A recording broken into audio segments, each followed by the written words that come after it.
Hello there and welcome to Dan's Little Thing. I'm your host Danielisweird, and today we're going to start off by talking about the oh-so-palatable tampon tax. Yes, a constant reminder that tampons do nothing but bleed women dry. A few weeks ago, when the Australian Senate held a hearing for a bill that would add the 10% GST tax to online purchases under $1,000. Now, the Greens, the political equivalent of a uni student who eats nothing but coffee and avocados for breakfast, lunch and dinner, introduced an amendment to the bill that would drop the GST tax from tampons. Now keep in mind, other health products exempt from GST tax include condoms and lubricant. Now, condoms I understand, because whilst it is a luxury item, the luxury being that you get to have sex, you'd rather more people use them than not.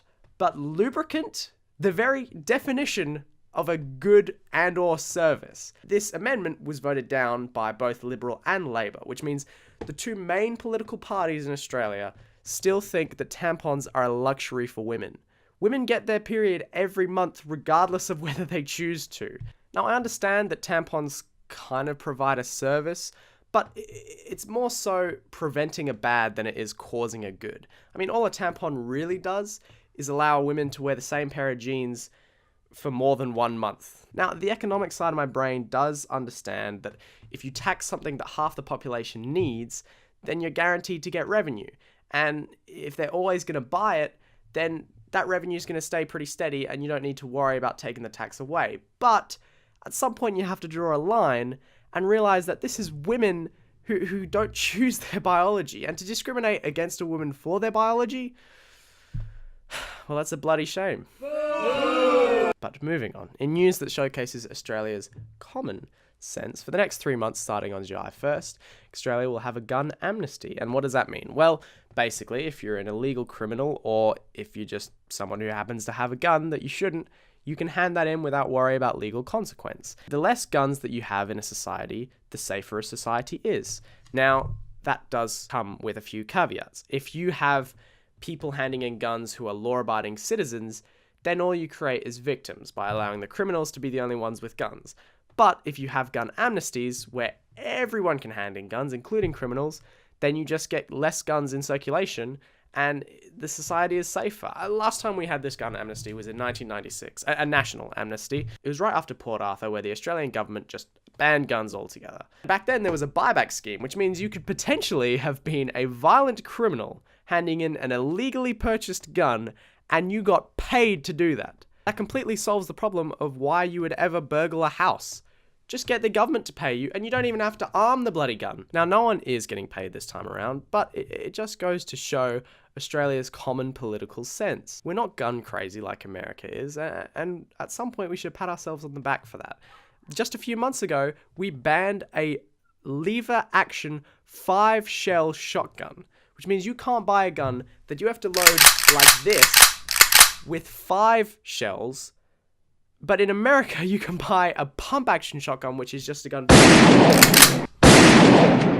with 8 shells, and that's fine. And the banning of that gun didn't even really make headlines. The Prime Minister, who was in charge of the country when all guns were banned, has one of the highest approval ratings in our Prime Minister history. Now, whilst America's situation baffles me, let's take a look at some US presidential news. In good news, President Obama just finished a wonderful river rafting holiday in Indonesia.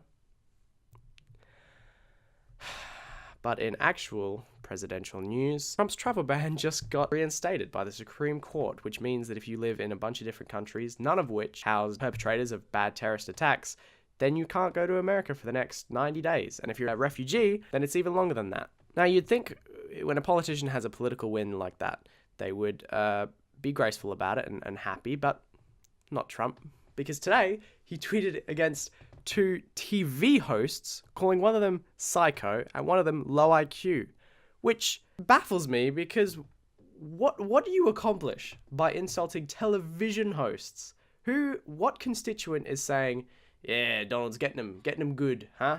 Get those media personalities. Other Republican politicians have called him out and said this is beneath the presidency. Why does he keep doing things like this? It doesn't make any sense, and it shows a complete lack of self-confidence and an ability to lead. But speaking of clowns, if you're an Australian consumer, then you'll be happy to hear that McDonald's is joining with Uber Eats, meaning you don't have to leave your house ever again to get a McDonald's feed.